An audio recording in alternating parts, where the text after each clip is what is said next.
Good morning, guys. So, all right, let's kick it off like we do every single week with a tell me something good. What good happened in your businesses last week? Any wins, new escrows, new listings, new clients? I think you have a new listing, right? Yeah, Mind sharing your names and yeah, thank you. I'm Diana Tinoco and just got a listing here in Roseville. Literally like 4 minutes down, across from the mall. yay, round of applause. Yeah, thank you. Yeah. And I was meeting my client here this morning because I felt like I needed to let them see how beautiful this building is. And the office is. Yeah, so it's off of Chase and just the whole neighborhood of Catherine Gates Elementary within walking distance. And how'd you get the listing? The listing? Okay, great. So she's actually one of my students.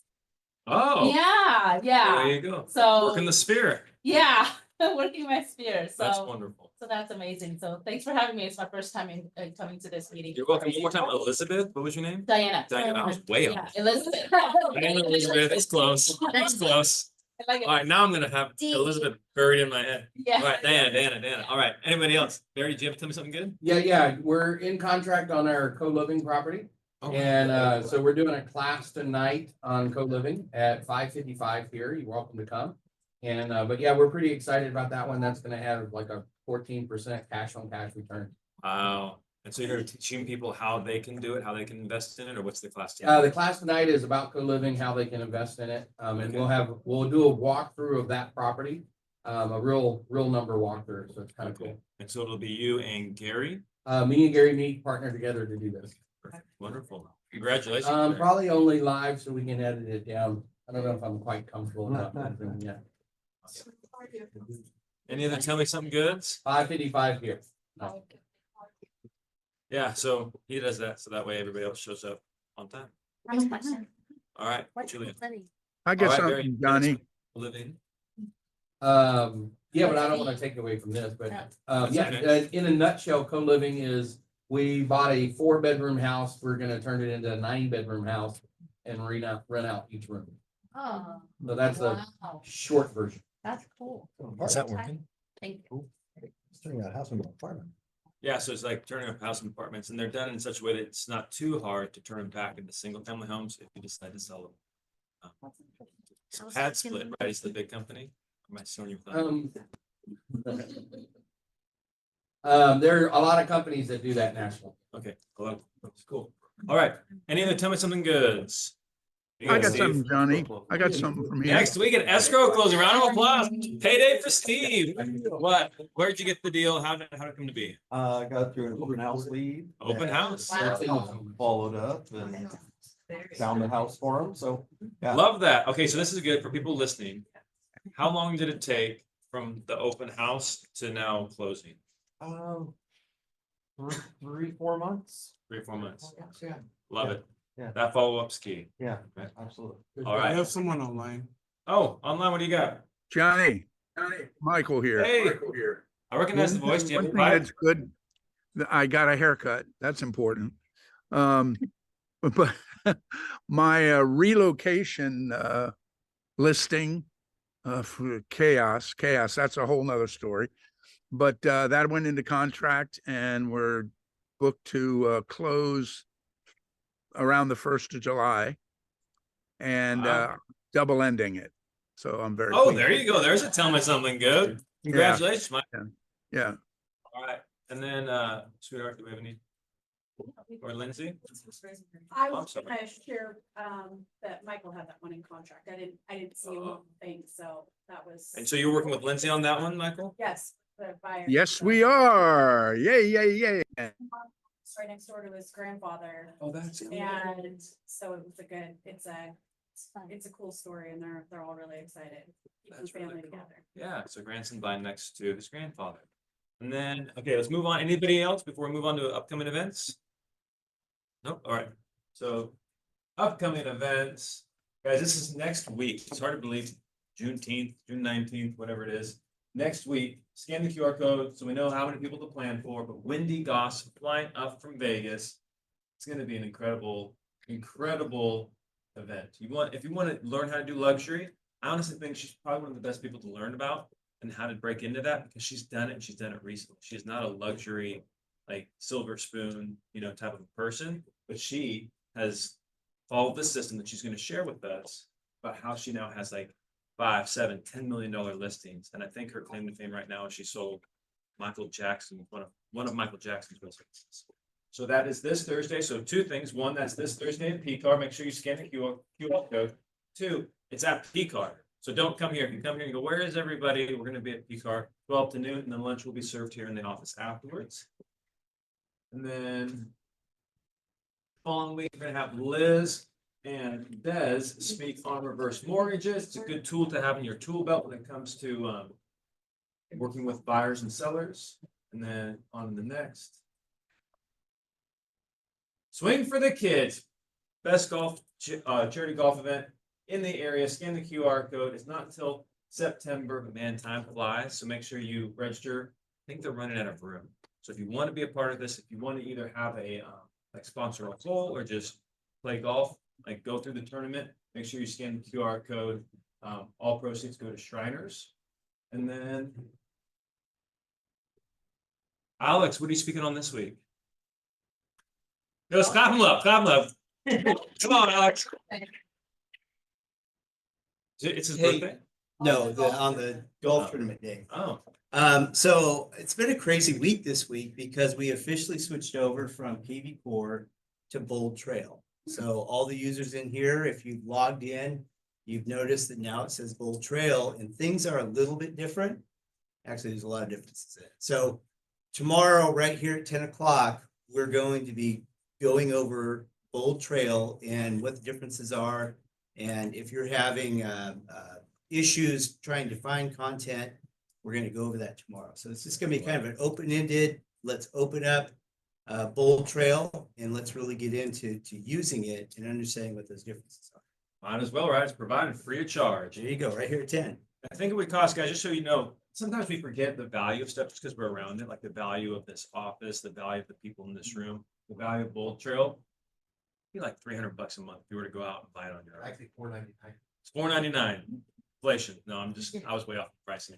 So $500 a month is what you would pay if you were not with EXP to have access to this. So even though it's free, even though it's part of the $85 a month package, that doesn't mean that it isn't worth investing your time in if you don't already have a CRM system in place. Does the QR code work? Mhm. Let's see, I'll have to go over there tested. Yeah, it goes right to my Zoom channel. Is that good? Yeah. Perfect. All right, and then moving on. All right, before we bring up the, which Lindsay, I guess, is the lender extraordinaire of today, there were two things I wanted to go over that I am really enjoying. And I think that you can benefit from in, like, if you implement these in your real estate business. Number one, raise your hand if you've heard of Showami. No, Haley has, Barry has, I half expected Lexi to have one. So SHOWAMI, Showami, it's orange. There's a free version, and then the paid for version is like $40 or $45 a year. What's great about Showami is you can go and you can book open houses. You can send somebody out to install a lockbox. You can have somebody sit in an inspection or an appraisal, and have somebody show houses for you. So if go ahead, gorgeous. But it's like a network of other licensed agents. So it's not just random people. Like you can have, if you're busy on Sunday, you could hire another realtor to show houses for you if your client's only available that day, right? So it's, yeah, so there again, the access is free, but then if you want some of the extra premium features, it's like $50 a year. So this is not like a super expensive thing. So you can do that, you can pay other people, or you can be the person getting paid to open doors, show houses. I think this last weekend, we paid somebody $600, right? To show for 2 days, to show houses for us. And so, Showami, suggest you download that. It's a great in a pinch. I would recommend you leverage the people in your database or your network before you hop on Showami. It'll save you some money. But if you can't find anybody, if it's out in the middle of nowhere and they're not, and you can't get an open house and you want to go spend time with your family, it might be worth hopping on Showami. So, and vice versa, like it's a way to make money too. If yeah. you set your radius to be like just a mile from your house or whatever, you may have somebody that needs work and it's just right down the road from you. So it goes both. And you have to sign a waiver too, saying that you won't solicit that person's client. So everybody's safe. Like if your buyer's going out with someone else or vice versa, there's no client snatching going. So there's like 1,500 agents locally on Shawami. Yeah. And how do you spell that, Johnny? Oh, I'm good at this. Shawami, SHOWAMI,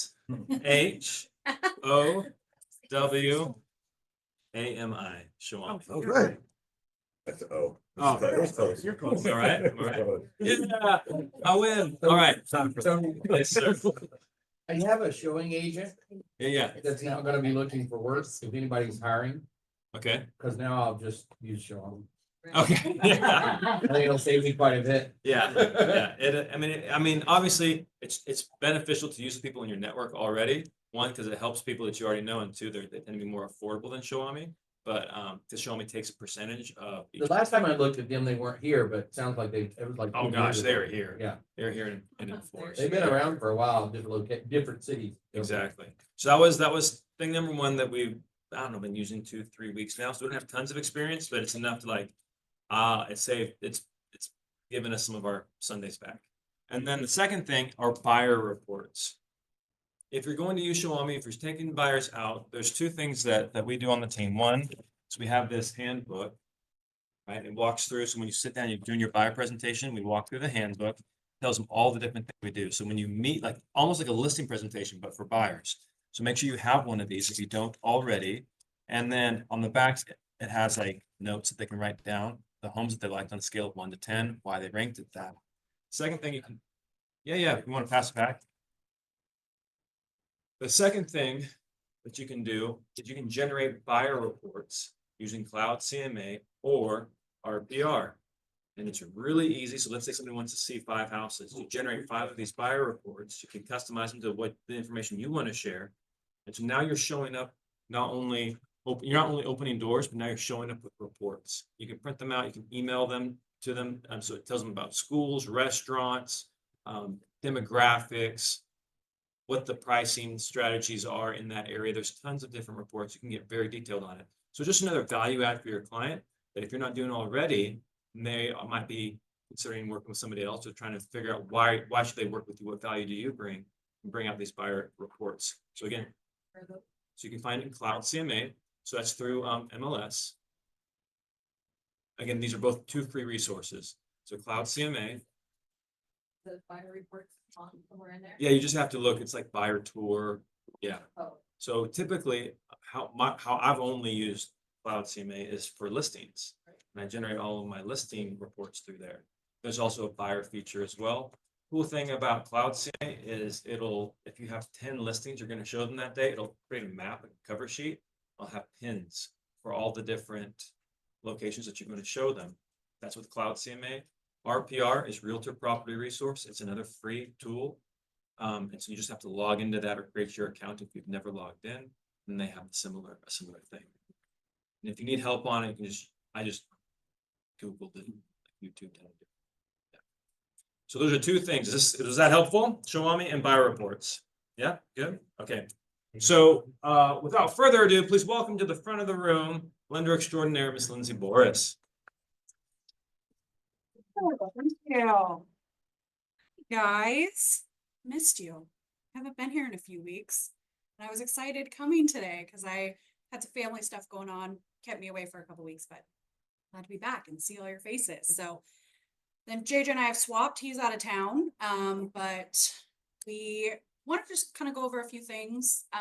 Just kind of tell you guys a couple stories and then just some ways you guys can utilize us and our team that hopefully, in a pinch will make you guys remember that we're here to support you in whatever capacity we can. So for whatever reason lately, we've had a lot of kind of save a deals. We had most recently one that it was a short sale. The bank had to close on a specific day. They were not going to give any sort of extensions. And the buyer was working with Mr. Cooper, which actually didn't totally realize that they did mortgages. But they had a very strict, they would not close in under 21 days and they needed to close in 14. And the lender basically said, well, I can't do that for you. And so they said, well, we're going to lose this house if we can't get this closed in 14 days. And so it was, they called us on a Sunday, got an application, the holiday weekend. By Thursday of that week, we had an appraisal complete, underwriting review, and closed in like 13 days. So Wow. it can certainly be done. We just had one with David Palma that the way they got that offer accepted is they wrote a 14-day closing. Yeah. And we closed in 14 days. So it can absolutely be done. And if you guys are ever find yourselves in that situation where, that's how you have to get your offer accepted, of course, you know, no problem. We can definitely do it. We've done them in as little as 11 days. And also kind of preparing your escrows for success. So going through and getting full underwriting, platinum approval, so that your offer's strong, you don't have to write a contingency. We can run it through before you put in an offer and find out if you're gonna get an inspection waiver, so you could possibly remove an appraisal contingency. We get insurance quotes for your clients up front. Like Julie has a client that's been looking in Placerville area, and the insurance is fluctuating, and so we're getting those quotes ahead of time so that she's not necessarily wasting her time on properties that might have high fire insurance that pushes her buyer out of a price range she's comfortable in. So, all things that we're, you know, happy to help you and your clients with as you guys are going through the shopping and escrow period. So let us know, you know, give us a call. Another thing, that we take a lot of calls on is, hey, what do you think about this scenario? You know, is this something that can be lended on? What do you think our drawbacks or limitations are going to be here? And, you know, if it's something that we don't necessarily know, running it through our underwriting team, running it past our insurance brokers, just get a little bit more information for you guys so that you and your clients are best prepared going into writing offers or looking at homes. So, let us know how we can help you guys. You can reach us, the 517-1800 number. That's going to come through to me, JJ, our assistant Emily, and our marketing partner Ryan. So we're very accessible that way. And also with, I don't know if any of you guys have met Ryan. She's been at a couple of events, but she is our new marketing girl. We've had her for a couple months now, and she does some awesome flyers and material, stuff like that. So if you guys need anything like that for open houses or just general social media, she has a social media background, very strong in that, and she is kind of boosting everyone's social media algorithms. So if that's something that you want to get some help with, we'd be happy to help in that way too. So Can you tell Let us us know what story you guys about need. the rental application? oh yeah, I shared that on Wednesday. So super interesting. It kind of changed my framework of thinking around people and the argument between buyers deciding to rent and purchase. So Janae on your team had a client that he was sort of interested in purchasing. They had connected and he said, yeah, but I think I'm just going to rent the house we've been in. We just moved in 6 months ago and the owner's going to sell the property. He has an elderly mother that he had moved out of a care facility into the house with them. So between him and his wife and his mom, they all had good income. They wanted to try to either buy the house that they were in or they were going to consider renting something. He's like, my credit is not good. I know I can't buy something. So, well, let's just give it a shot. So she knew that he would probably feel most comfortable meeting in person. So she scheduled an appointment, said, hey, can this guy come into your office, meet with you, sit down? We sat down, did the application, ran through everything. His credit score was better than he expected. He thought he was in the mid 500s. He ended up being in like 620, kind of, you know, just hitting that mark, which was fine. And within an hour, he was pre-approved. He had brought a few documents, verified his income, and did a soft credit check. And he told me this process has been so much easier than the process to go through to try to rent a property.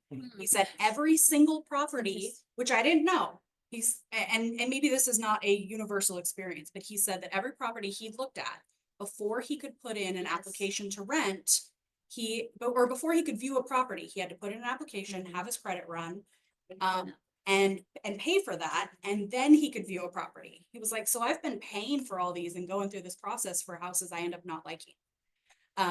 And so he was like, this is so much easier. I can get one pre-approval, a blanket pre-approval to be able to shop, and not have to pay for every single one, do an application for every single one. And so he's out shopping for houses. So I didn't realize the rental market and the process was quite so laborious.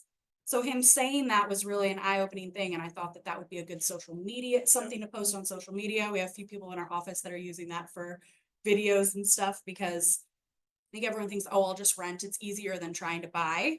And that apparently is not the experience. So if you have clients that are on the fence like that, maybe share that experience with them. And that could be something that might tip them in the other directions. That's really good. Yeah, that was a cool story.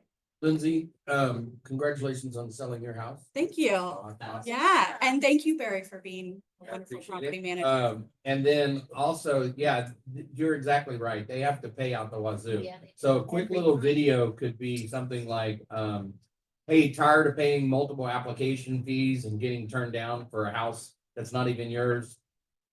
Submit with us and we'll buy you your own house or something like Mhm. that. Yeah, I Yeah. think tenants are really not happy with having to pay those fees. Yeah. They're hundreds of dollars. I mean, it's Yeah. $50 per person. Yeah. So Yeah. that's a lot of money And if I you're doing think it. a lot of I think it's a hard credit check most Yeah. of the time. Every So time. a pre-approval is just a soft credit check. They are not getting their credit fully run until we go into underwriting when they are in contract on a house. So we're not charging them for that credit report. And then that pre-approval letter allows them to shop for houses, not just one for each property, because we do hear that a lot too. They're like, oh, so if I end up looking for another house that isn't this one I'm interested in, do I have to start over?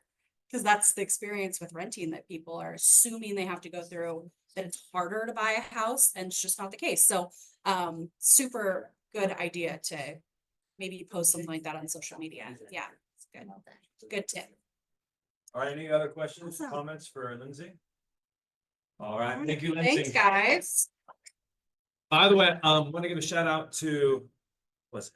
Frank Crandall. I don't know if Frank Crandall's in the building or if he's listening, but so another thing that they do is if you give them a list of people, they actually have people on staff that will call them and do prospecting for you. I guess Frank's one of the few people that has done this. Frank's So- on Zoom. He's on Zoom. Crandall, What's up, Johnny? hey. So, would you mind just, rather than me just putting words in your mouth? I love that background, by the way. Would you mind, sharing what your experience has been so far with Emily? Oh, once a week. Or Randy? Yeah, once a week, I get an update from Emily with a sheet of all the people she's called in my database and gives me results. First time I've ever had a lender do it. It's amazing. A lot of And you how much- people, if you're not calling your database, let them call for you. It's that I love to delegate. So you guys should do that. There you go. And how many people did you give them, Frank? 515. 515. Yeah, so how much is it for them to do this, Lindsay? So you can pay me $1 a person. You can pay me $1 a person and I'll refer you over. Yeah. It's $3.99, $3.99. So we gave Emily a list. Yeah, so we got a list, and Emily, our office assistant, she and kind of a little bit of a script, she's calling and she's mentioning his name to these clients. They know who it's calling to, she's acting on his behalf. And he just gave a database list and she's calling probably maybe 50 or 60 a week. So it's a very manageable amount. She calls 10 people a day, and just goes through his database and then sends them a report of who she got contact with, or anyone that says, take me off your list, or yes, I'm interested, whatever it is, but at least just touching base with those people and hearing your name. And like Frank said, that was something he hadn't had anyone help with before, and it was finding it to be helpful. So we're happy to help with that too. So again, just reach out 916-517-1800. Yes. Wow, I don't even have my wife's number memorized, but I got that one memorized. Oh boy, blacked out for a second there. All right, so that is it. Now we have our keynote speaker for the day. He's a dear friend and he's really smart, and he's gonna be talking about the most exciting thing you've ever heard of, called trusts. Right. So if you haven't gotten coffee, make sure you take a couple sips of your coffee right now. But he's going to do an incredible job speaking about trusts, why our clients need them, and how we can help. Everybody, please give a round of applause to Chad Francis. Thanks, Johnny. And let's keep it going for Johnny, because I don't think as many guests do this for you. The amazing meetings you put on, the guest speakers you have, all the education you provide. I think that's pretty world class that not every agency does. And it's pretty amazing. Now, he's pretty great. So hi, guys. You probably see me around the room once or twice a month. I try to pop in. I am not an agent. I am not part of the team. I'm here all the time. Johnny and I are friends. He puts on a great meeting. And there's always something to learn no matter what industry you're in. And so if there's a home inspector that's in here, sometimes it's great to know about the ins and outs of that I can relate to my clients. And so I'm always popping in just to kind of get some knowledge myself. But my name is Chad Francis. I'm a president and advisor of Thrive Stewardship Financial Advisors. And quite frankly, I hate that title. I don't like the term financial advisor, but it's something I got to put on marketing. It's something I got to use. It's just been muddled over the years. Many people can don the title of financial advisor, and it doesn't really mean as much as it used to back in the day. And I can't really rattle off everything that I do in one sentence coherently to a person when I meet them. Hi, I'm Chad. I'm a fiduciary investment advisor, financial planner, wealth manager, and estate planner. Nice to meet you. Wow. It's a mouthful. So yeah, I put financial advisor on a lot of different. Johnny wanted to come and talk to you guys today after we had our own conversation. And after what, 2 weeks ago now? Yeah. Being on the Made for More radio show. So with Johnny Jennings and Matt B. And if you guys aren't listening to that, you're missing the best hour in radio media that's on the air today. You're my hype guy today, Chad. Just hitting all the stuff that you do, you know. And so we were on the show just talking about a number of different things. We were talking about my new book. We were talking about generosity. We were talking about finance. And then we got on the topic a little bit of living trust. I feel like we kind of touch on that a lot. We have conversations. And it's a conversation that Haley and I have had too. And so we thought maybe I can come today and talk to you guys about what living trusts are, how they can help your clients, what's something you might be able to do to give them that extra value add, even if it's not something that you're specifically versed in or doing yourself.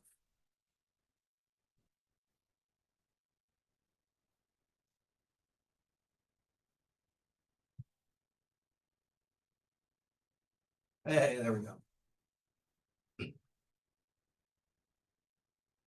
So if there's any questions, there's gonna be a slide at the end with contact information. Easiest way to get to me is just going to the website, thrivestewardship.com.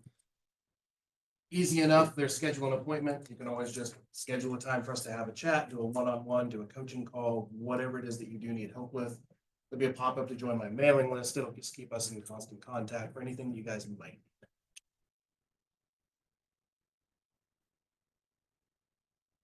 need. Fast forward.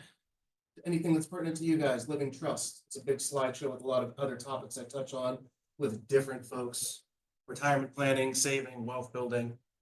But today our topic is on living trusts. So let's take a pause. What is a living trust? Does anyone have a living trust? Let's just do like a quick handshake. Who has a living trust? Awesome.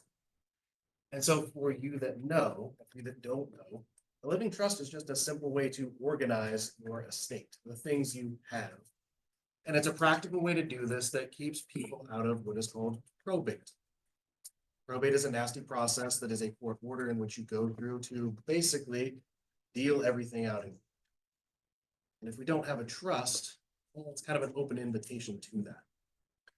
So living trust is a way to kind of form an idea, a business, if you will, that's going to own your stuff. Maybe that's real estate. Maybe that's investments. Maybe that's your cash accounts like checking and savings. It's rental properties. Whatever your life looks like, there's a multitude of different things that a trust can own. And so in this business structure, you form this like a business and you are now the manager. You and your spouse, you're managing this living trust that now owns all the things, and you're just the manager of that structure. Pretty simple and straightforward. But there's a lot of different facets that are in there about the benefits.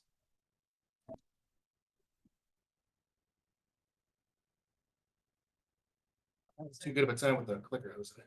There we go. There we go. Just mad minute. Next slide. Yeah. We'll try that. So there's a lot of different benefits to the living trust, providing continuity, it's clear instructions, covers most of your assets.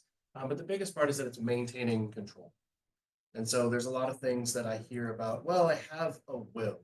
Is a will enough? Or I don't have a will, do I just need to go get a will?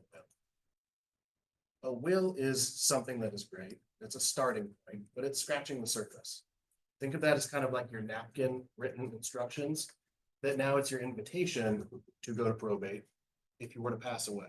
So your beneficiaries take this will, they're now going to go to court, they're going to go through the probate process in order for the actual contents of the will to have been dealt out. Folks ask all the time, well, isn't a will a way to get around that? It's not. It is your invitation to go through that process. And so there's only a few things that pass outside of probate. So keep that in mind. You are helping people every day transact one of the largest assets that they have for most people. That is absolutely a probatable item. And so a living trust is something that can certainly help with that. Go to the next one. And so when we think about that protection level, it's really the biggest advantage.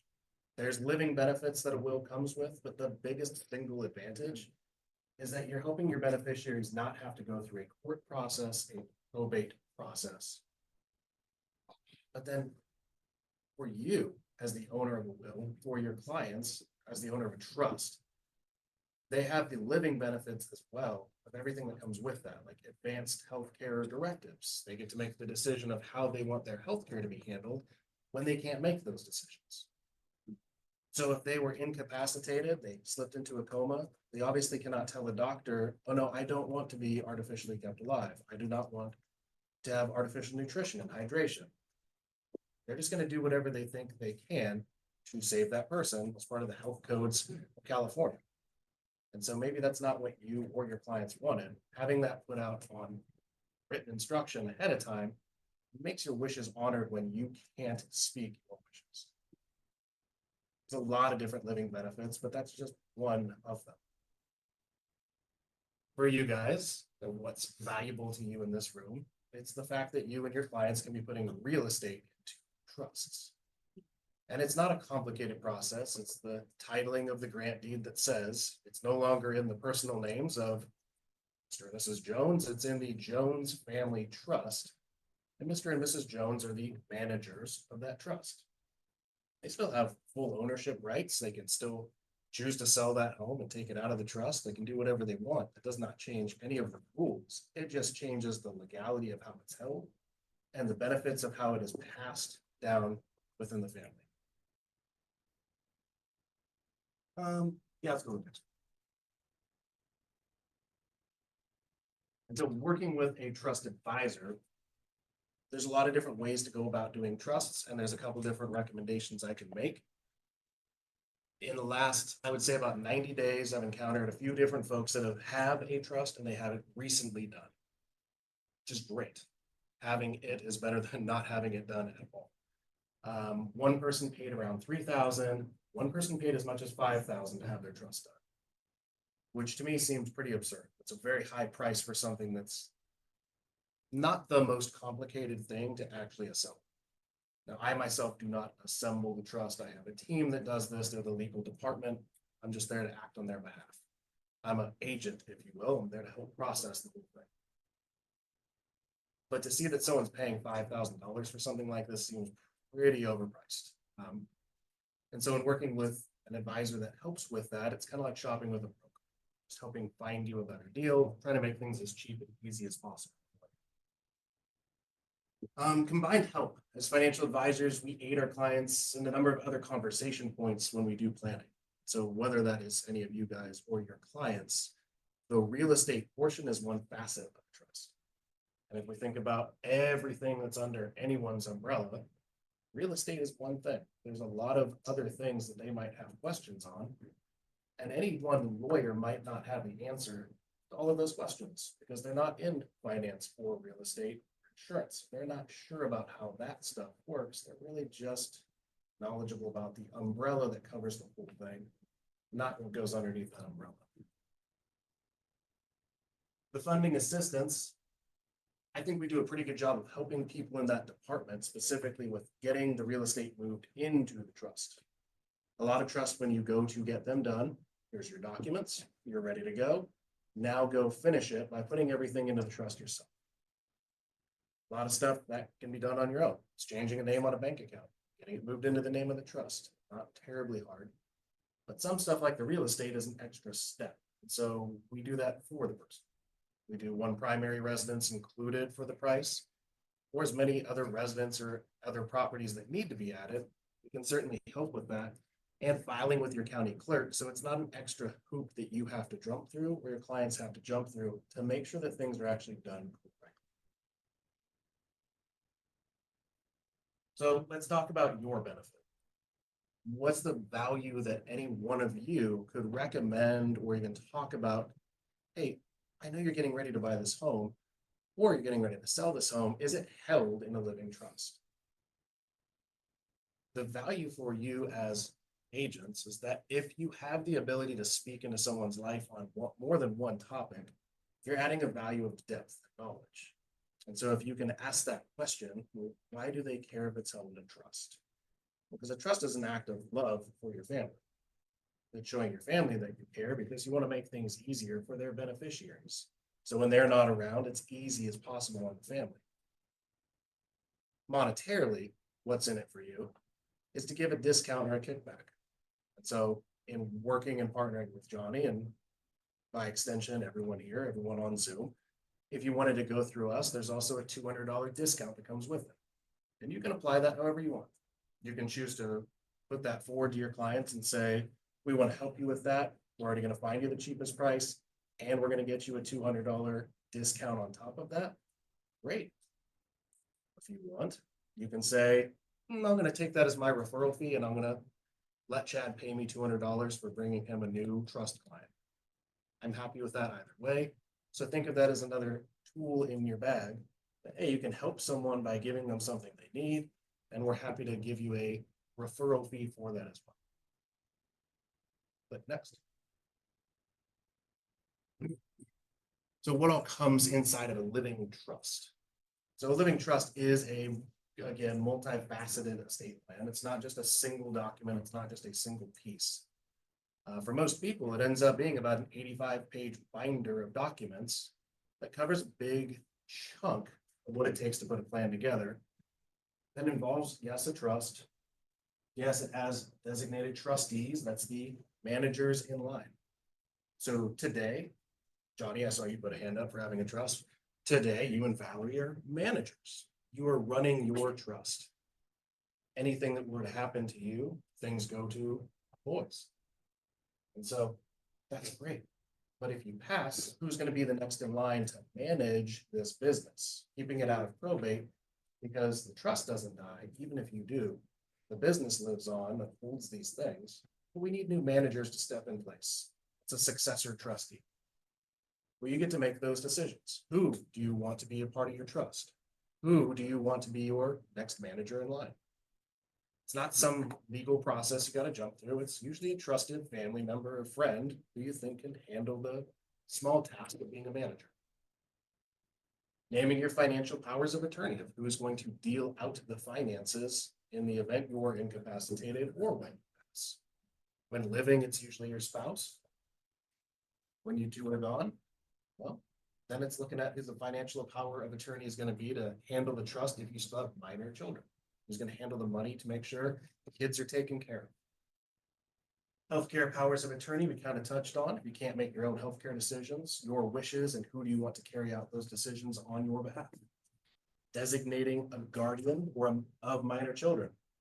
So if you have minor children and maybe you actually want to choose what happens to your kids if you were to pass. This is a great thing to put in place. I'm not saying it's a common practice, but if we just think real quick for a second about the state of California and going through that court system, maybe you have 5 kids and you have 1 sister.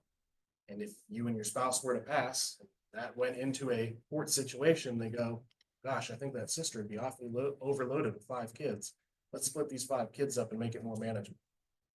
Well, that's probably not what you wanted, to split up your family. That's not your choice. You're gone and now it's a court decision.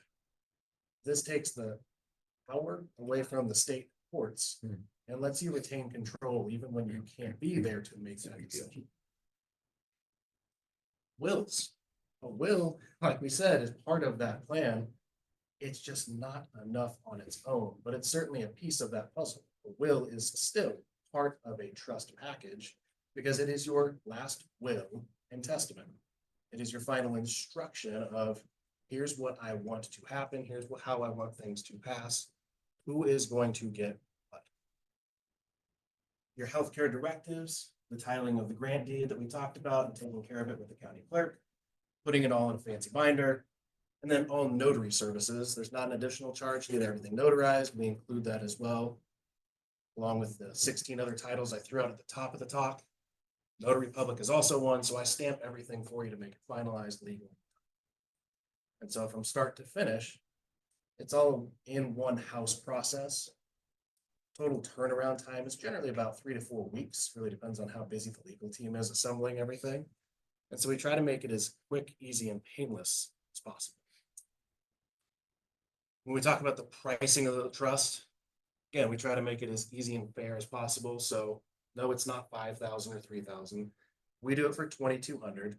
So if you honor the $200 credit, take it as your referral fee. It's $2,200 to your clients, or you can pass that on to them. It's $2,000 flat. Or if you ever needed a trust, take your own discount. It's $2,000 for all of you. Adding extra properties, adding business interests, it's an a la carte additional. Click to the next one. And so financial Can you go and back to that previous slide? Yeah. Thank you.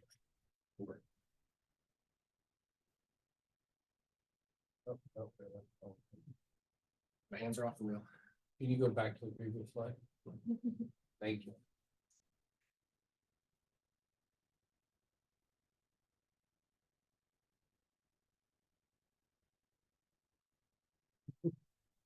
Thank you. One. All right, so financial and estate planners together. There is a newer set of tools that I've been starting to roll out. Pretty excited about. It's an organizational tool of bringing everything together in one big snapshot. When we were originally discussing these options about a year ago, it was strictly for financial planning purposes. You know, how do we help our investment clients, our wealth building clients organize their household, whether that's in accumulation mode, they're saving for retirement, they're saving for that next big thing, they're saving for their goals, or they've entered retirement and now we're looking at a spending and income. This was a great way to organize those things visually for people that took some of that cloudiness away. It made things much more clear. We still didn't choose to roll it out. It wasn't the most robust thing in the market. It wasn't the most powerful tool that was out there. And then we had a change of heart because we took a step back and went, every legal firm that's assembling a trust does things in legalese. You're getting words on paper that is very hard to translate. And if you hand that to someone that's never seen it, if I passed away and someone's going to step in and be the new manager and they look at this binder of words, they have no idea what's going on. They have no idea where stuff is. They don't know where all the accounts are. Certainly don't know where to start looking. And so this new software asset map has been immediately helpful in just the last couple of months since we rolled it out as part of an estate planning tool as much as financial planning tools. And so now when we start to go through trusts with folks, we go through a quick interview process that's really self-guided and very simple. It's about a 15-minute unpack. And there's going to be a link here for free for you guys to use it too, that if nothing else adds clarity to your own finances, but then to have someone that assembles a trust and put something like this together so that when my successor trustee steps in and goes, oh, well, we need to find this IRA. We need to find this other investment account at Fidelity. And we need to find his wife's IRA, and we need to go to their checking account, their money market, a brokerage fund. Here's their home, and they don't have debt on that home. We know everything about the finances. It is a treasure map for your trustees. There is no mystery. There is no going through documents hoping they don't miss anything. It's a visual treasure map. It's much more simple. And so that was the huge selling point on us for doing estate planning to say, yeah, we now need this software. We overlooked it a year ago. No, it's time to actually bring this on board because this is leaps and bounds ahead of the average estate plan is bringing Next slide. I'm sorry. So I'm gonna open it up to questions because trusts and wills and estate planning and anything else usually comes with a couple of questions, but in true made for more fashion, we can't do something without QR codes. So asset map, everything that you just saw there, you guys are welcome to use that tool as well. It's gonna take you to a way to unpack that information. It'll send a link to me. I can clean some stuff up and I can send you your own link to an asset. QR in the right corner will not work. There's a Zoom pop-up there. That just takes you to my booking page, tribestewardship.com. There's a book appointment link there. It'll take you to the same thing.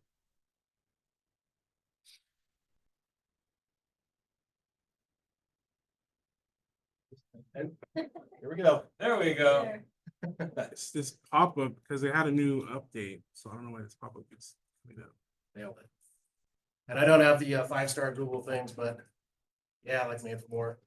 For the best rated or best of the best financial advisory firm or financial advisor for Roseville, Rockland, Granite Bay, 21 through 24. And as a gift for all of you, I did not bring food. I wanted to bring some other stuff for you. So it was tools, it's referral fees, and if you would like, a copy of my Amazon #1 bestseller, The Generosity Blueprint, yours to keep. With that, you guys, let's open it up to questions. Yep. You, Chad, I have a comment for you. I am the successor trustee for my sister's estate. Mhm. And that map that you showed me.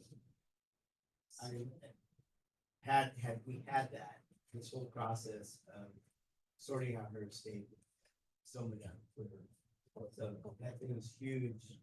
I love it. Thank you. It was heartwarming to hear that, no, we're heading in the right direction. It's coming from that, having been there, it's like, I just wouldn't have. I mean, if we would have had that, it would have been easier. Do you want to, if it's okay, do you want to share for like 30 seconds? I mean, what was some of the difficulties that you did experience? Why not? Yeah, absolutely. I mean, personal stories on the topic is the best testament to this. So unfortunately, we lost my sister 3.5 years ago, and it was just sudden. And we found her trust, and she had named me as executor, and we didn't even know she had a trust, and I certainly didn't know that I was executor of it. And my sister was somewhat of a hoarder, so we had bank statements going back to 1986.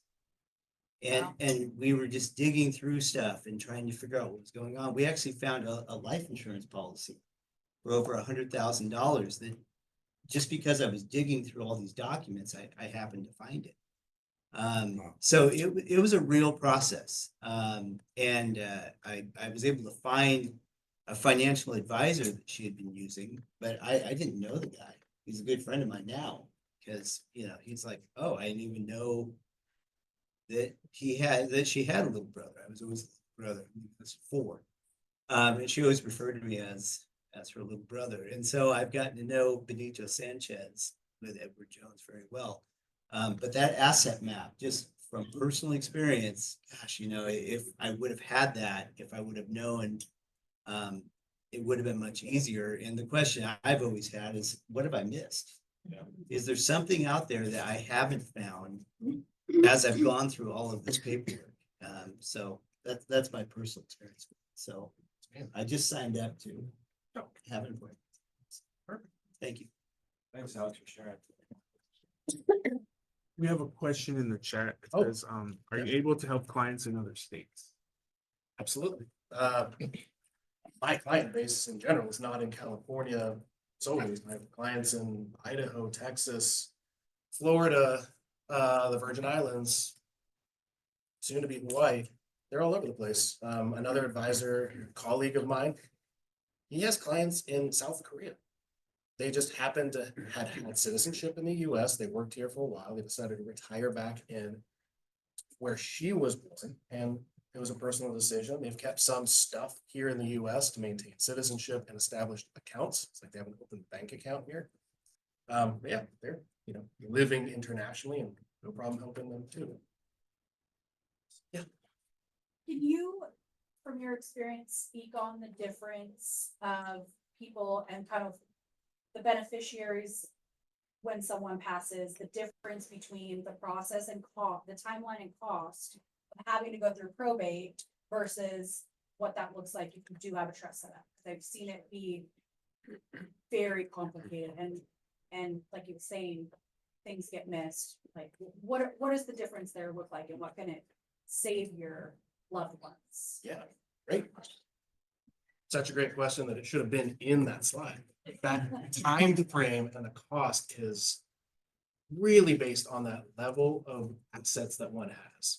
And by level, I really mean that sum of value of everything. $20 word, that's non-qualified assets. Just means anything that's outside of a tax sheltered or a retirement account. It's like a 401k, an IRA. Those are tax sheltered. Those can pass outside of probate already. But an ordinary investment account, a brokerage account, your checking and savings, your home, all of these things that sum up would be subject to probate. And so without a trust, mom and dad pass away, the kids are now going to inherit the home. We don't have any formal documentation on it. Well, it now has to go through probate because they have to figure out what the wishes were for how these things are going to pass. And this is a huge topic. Trusts are private. It is a family locked affair, and what is set in those documents is pretty darn set in cement. It's not going anywhere.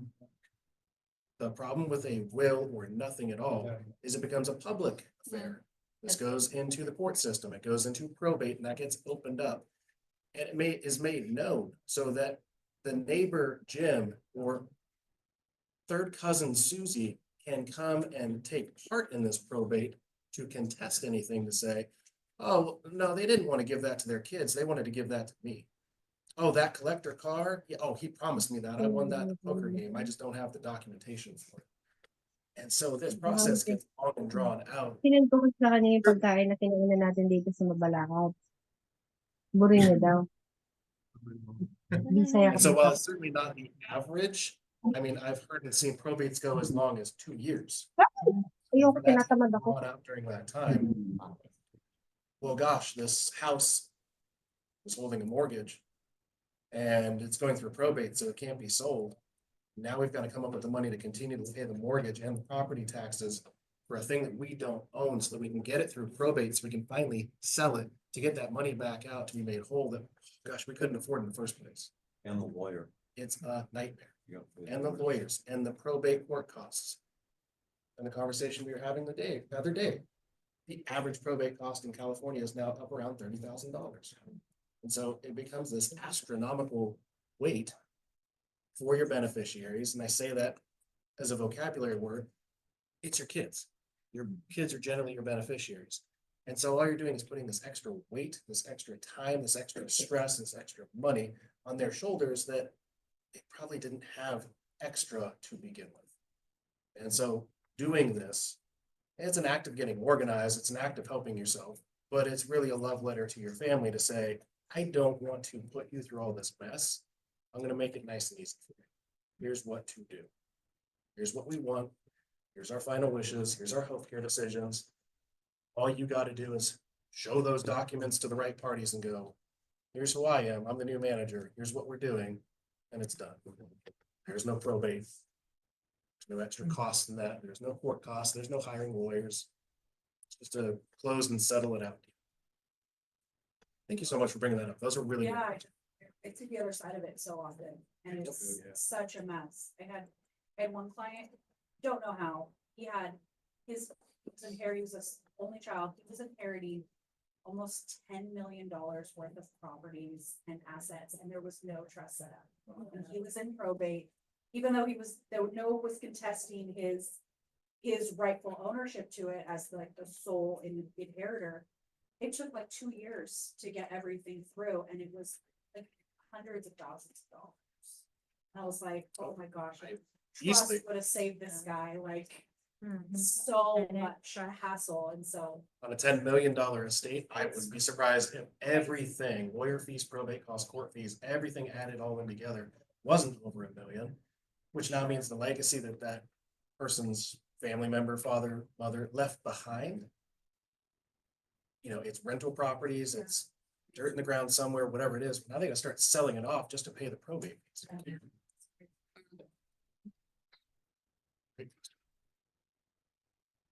think we're right at the top of the hour, and if there's any one last question, we can probably squeeze it in. Can we bring up that map again? Yeah. You, That'd be back great. it one. Thank you. I have one other thing. Yep. When you were talking about the asset map. Mhm. So now, I mean, everything's digital. Like if I passed away, you don't have stacks of papers to go through. How do people even figure out what their family members had? If there isn't like. Yep. If you don't have necessarily their phone or access. And Is it that's just- where things like this become that much more valuable. We always make recommendations on how people should proceed. Hey, you get a trust. Here's what to do next. You've got accounts, checking, savings, investments, whatever it is. Every year at least, grab a statement, 3-hole punch it, stick it in your document binder so they can hopefully find that.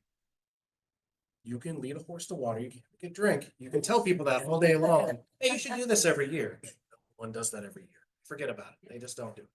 It happens. And so something like this can certainly alleviate a big portion of that homework that they need to be recurringly do every at least a year.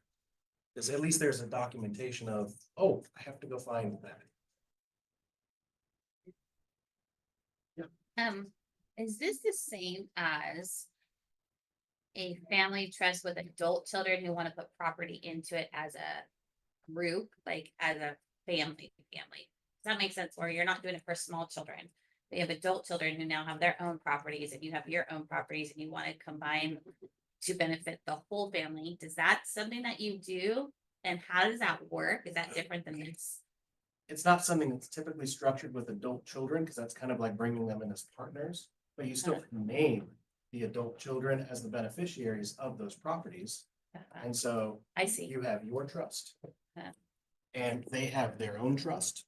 Gotcha. And so you have all your properties that are over here, and it's for your benefit today. And in the event that you were to pass, these now all get zapped over into their trust. Okay. So it says your documentation, your wishes, beneficiary distribution schedule, and how that gets dealt out. And you can name it to them as the people, or you can name it to them as their trust. Either way, both will work the same. What's helpful though is that whoever you choose to, I like just naming the people. When it passes to them, you get a step up in basis. Hopefully that's something that we're all pretty familiar with. And so you bought this home back in the day, $250,000.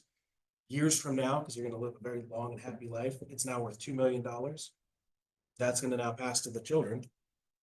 And it's going to be assessed at $2 million, the value of what the home was when you passed. And so when they go to sell it for $2 million, it's a $0 tax that's owed. Even though you experienced a tremendous gain, you passed it to them, they got the benefit of those gains tax free. Nice. Okay, that's what I was wondering, what the benefit of adult, how that works within an adult family. Yep. You don't necessarily structure it as we're all under one umbrella of a trust. Right. But you can pass it to them in a number of different ways, the most efficient way and tax-free way possible. Okay, that's helpful.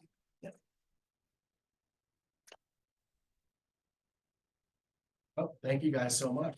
All right, yeah, round of applause for Chad. Not the most thrilling, not the most riveting subject, but probably one of the most important ones that we can all benefit from and our clients can benefit from. You guys, I mean, I trust in Val and I mean, if I don't know, it's not officially in the trust, but if Val and I pass, we trust him so much that he'd probably take care of our boys. So if you needed a recommendation, there's the best one I can think of. So with that, have a fantastic day. Go forth, make calls, meet some new people, and we'll see you at PCAR next Thursday. Bye, everybody.